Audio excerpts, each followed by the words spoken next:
brutality that's more visible, I guess, these days.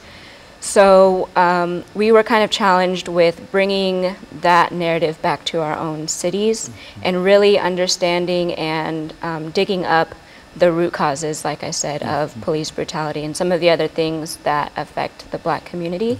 And so we were just wanting to be conscious of the things that lead up to cases of murdering unarmed youth and or adults.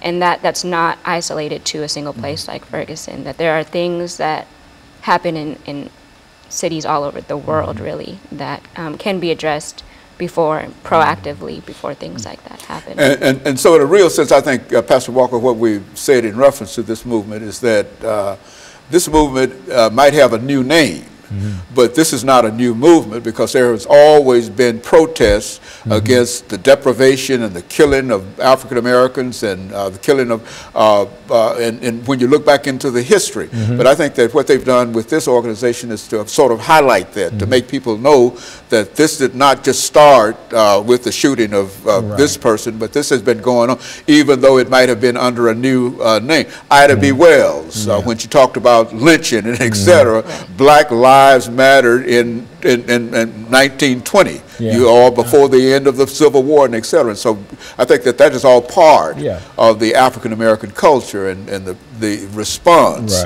to African Americans in this society. Is that what we're saying? Yeah, because kind of, like you said, it's been in existence for forever.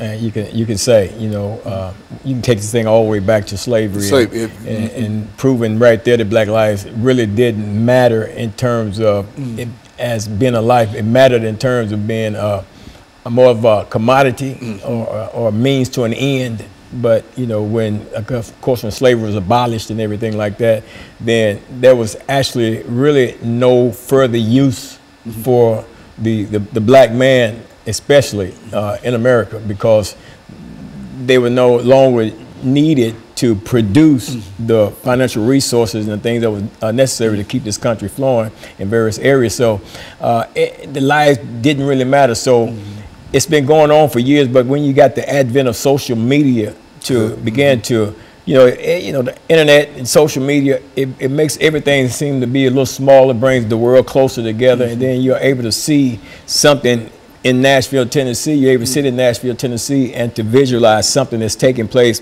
in Chicago and Miami and other places and all around the world as far as that goes. But, you know, so you come up now, it's like, okay, all of these things are happening, especially to the African-American male, and it's happening to such a degree as like their lives has no meaning. It doesn't matter. You know, you can go out and you can assault, you can kill an African-American male and just walk away from it. Police cover it up, court systems cover it up, everybody's sweeping it under the rug. You know, and it's like it doesn't matter. Then, you know, groups are coming together and they're stepping out in terms of marching and protesting, and then a little while later, you know, that fades away, and then until something else comes up, and then, you know, we're out there on the forefront again.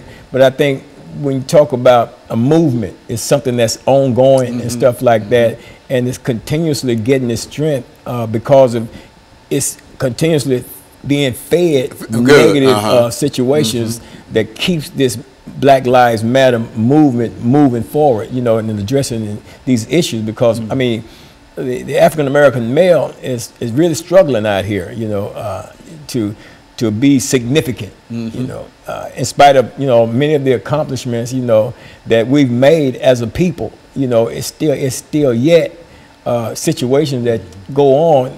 There's a system that is by systemic design to keep the African American male in a place where he don't rise to an area or a level where he actually begins to understand and know who he is, and then begin to function in who he is. You know, our history has been hid from us, and when we talk about that, Dr. Haney, you know, you've been a historian yourself, you know the miseducation, not only of the Black male, but the miseducation of the white male, the white female, in regards to the Black male, you know, because if it's hidden from one, it's hidden from all, you know, and